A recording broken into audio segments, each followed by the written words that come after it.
Hello everyone, you are on VR channel, and today we are slowly getting to a deeper thoughts around quarantine, because we need to adapt, take stock and live on. What conclusion should we draw before the end of the epidemic to learn from this situation? Let's think now. Relatives. We will devote the first part to those closest to us. We all now see that our elderly relatives are the most vulnerable category of the population.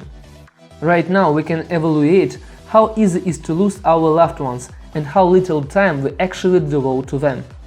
Now we need us more than ever, and this is a huge sign for humanity.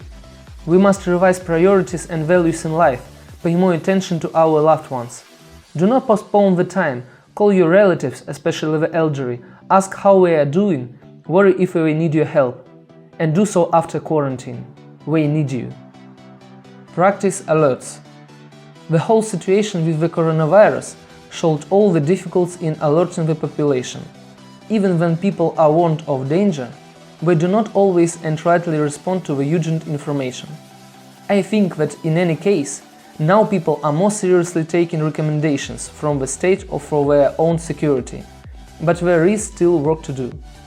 The plus is that the disease does not develop as fast as, for example, if there was some kind of catastrophe. But would the population react to something more urgent if necessary? This massive development of the public warning system by countries is a great experience for the future. I am sure that the authorities will draw their appropriate conclusions, and we will be able to respond more quickly to mass incidents, and the population will be more prepared for the future potential threats. Strengthening the economy and reserves.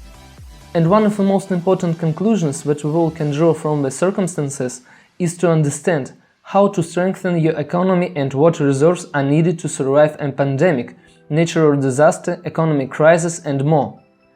Reserves should be enough for more than a year for the possibility of living throughout the country.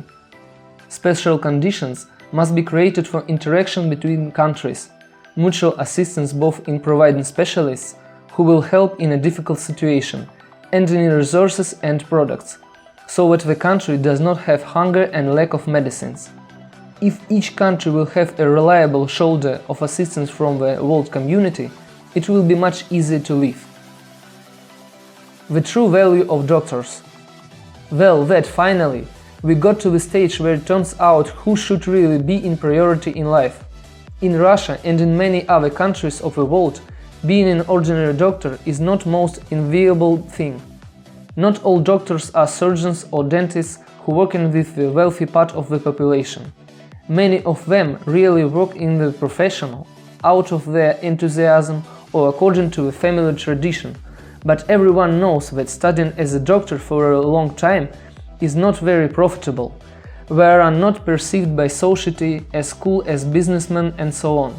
Now, of course, the real heroes are doctors, paramedics, pharmacists and many others. But what is the value of the virologists, scientists who do preclinical studies and other studies on which depends when it all ends? All this is immeasurable in money. Even if you glue yourself with the 500 euro banknotes, only the knowledge of specific people will save us. Health to all doctors working in the conditions of the epidemic. We will hope for all knowledge that will save millions of people. Uniting the world against a single problem. I'm really interested in what the real actions of the world states will be after the pandemic. Will it be a formal utterance of high-pitched speeches within a year and a half and then everyone will forget what it was? Or will there be some real actions? Of course, if the world governments will do nothing a bit, at the pressure of the press they will be forced to take minimal measures, laws, new inspection standards and so on. I want to separately note that there is still no official unified version about the origin of the virus, and a lot of depends on what will be recognized as the source of the virus. But in any case, I want to believe that there will be as many real effective actions as possible, and people should defend this.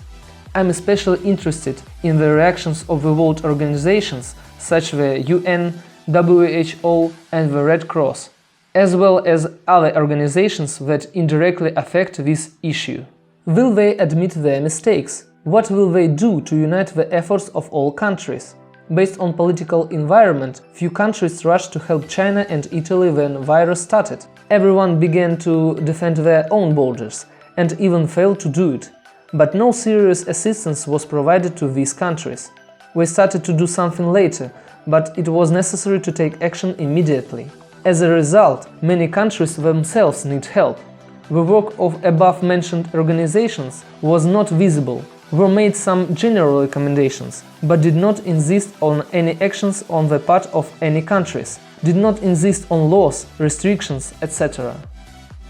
In the end, I would like to note that strengthening the economy and reserves depends entirely on society and government. What laws will be undertaken?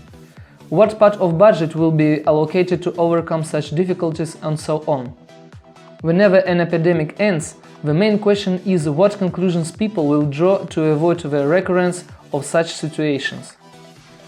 We hope that soon humanity will cope with this virus, and we will all return to normal.